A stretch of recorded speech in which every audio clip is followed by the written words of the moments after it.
Hello बच्चों, how are you. I hope कि आप सभी बहुत अच्छे होंगे। ये है मेरा चैनल HR के मैथमेटिक्स और हम यहाँ पढ़ रहे हैं कक्षा 10th NCERT chapter 3 pair of linear equation in two variable, यानी कि दो चरों वाले रैखिक समीकरण युग्म। हमारे यहाँ चल रही है एक्सरसाइज 3.4 का क्वेश्चन नंबर 2 का फोर्थ, यानी कि क्वेश्चन नंबर 2 का चौथा पार्ट है। देखो क्वेश्चन क्या है। मीना 2000 रुपये निकालने के लिए एक बैंक गई। उसने खंचाची से 50 रुपये तथा 100 रुपये के नोट देने के लिए कहा। मीना ने कुल 25 नोट प्राप्त किए। ज्ञात कीजिए कि उसने 50 रुपये तथा 100 रुपये के कितने कितने नोट प्राप्त किए। तो देखो यहाँ से हम सॉल्व करते हैं। तो पहला पार्ट क्या है कि मीना ने कुल 2000 रुपये निकालने के लिए वो बैंक गई और उसने 50 रुपये तथा 100 रुपये के नोट देने के लिए कहा और उसने कुल 25 नोट प्राप्त किए। हमें ज्ञात करना है कि उसने 50 रुपये तथा 100 रुपये के कितने कितने नोट प्राप्त किए। तो हमने यानी कि नोटों की संख्या ज्ञात करनी है। याद कीजिए कि उसने 50 रुपये तथा 100 रुपये के कितने कितने नोट प्राप्त किए। तो इसके लिए हम क्या करेंगे, हमें ना माना कि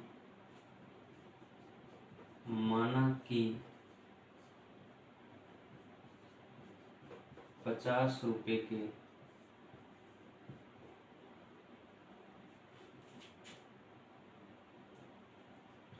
नोटों की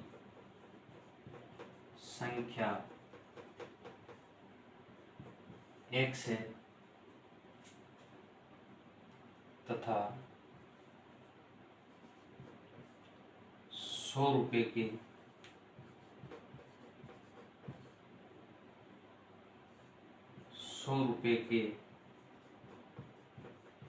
नोटों की संख्या y है। ये हमने मान लिया। माना कि 50 रुपये के नोटों की संख्या x है तथा 100 रुपये के नोटों की संख्या y है। तो 50 रुपये से उसने 50 रुपये के नोटों की संख्या जब x है तो 50 रुपये और 100 रुपये दोनों को मिला करके उसने रुपये कितने प्राप्त किए, 2000, और कुल नोट कितने प्राप्त किए, 25।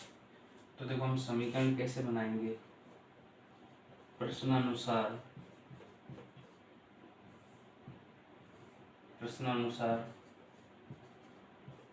कुल नोटों की संख्या बराबर है 25। अतः समीकरण क्या बनेगा, x प्लस वाई बराबर 25। ये हो गया आपका पहला समीकरण। दूसरा समीकरण क्या बनेगा, इसी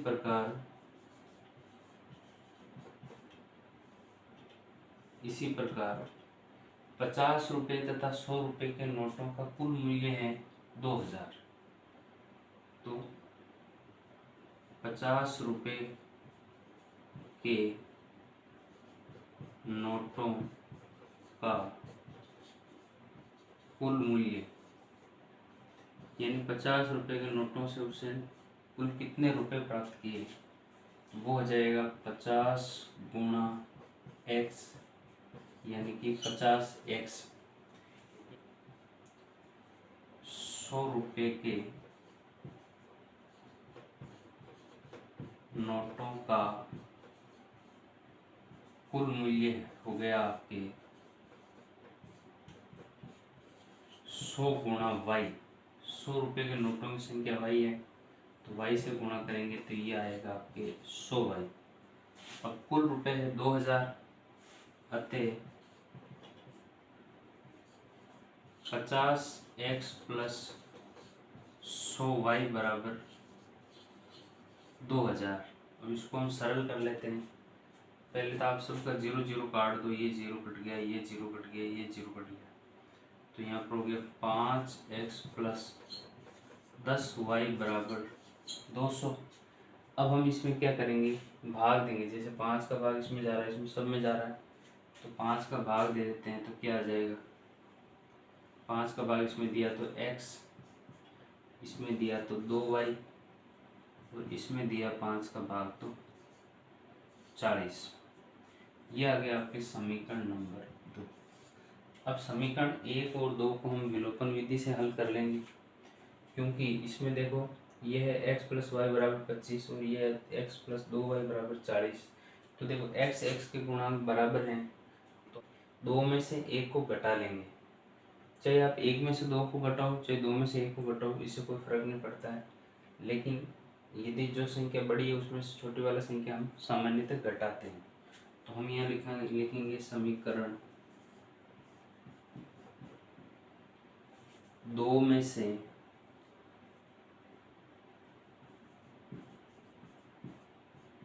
1 को घटाने पर, तो क्या आएगा, देखो यहाँ घटा लेते हैं, x प्लस 2y बराबर 14 और x प्लस वाई बराबर 25। देखो चिन्ह चेंज होंगे, घटाएंगे तो माइनस माइनस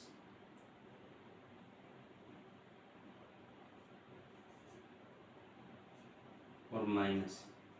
अब देखो ये x कैंसिल हो गया, 2y में से y गया तो यहाँ y रह गया, 25 में से 40 में से 25 गए तो 15 रह गया। ऐसे हमारे y बराबर 15 एक मान प्राप्त हो गया।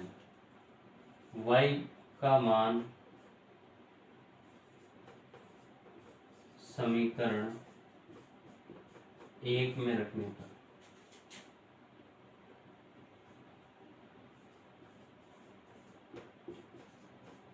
तो देखो समीकरण 1 क्या है, x प्लस वाई बराबर 25,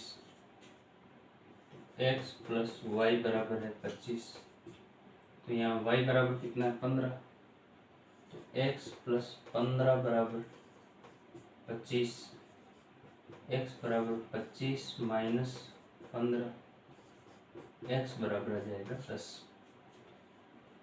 50 रुपये के नोटों की संख्या आ गई आपके 10। 100 रुपये के नोटों की संख्या। अब आप इसका कुल मूल्य भी निकाल सकते हो, जैसे 50 रुपये के नोटों का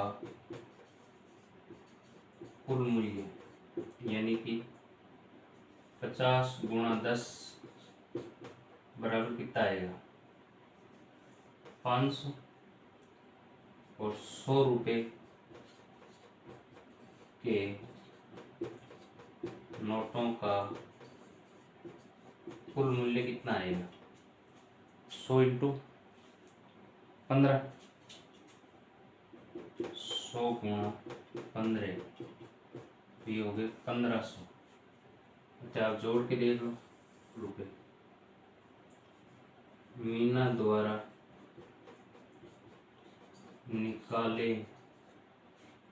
निकाले गए कुल रुपए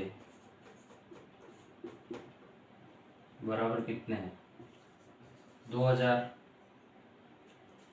इसमें इसकी जांच भी कर ली हमने और ये बिल्कुल सही आया।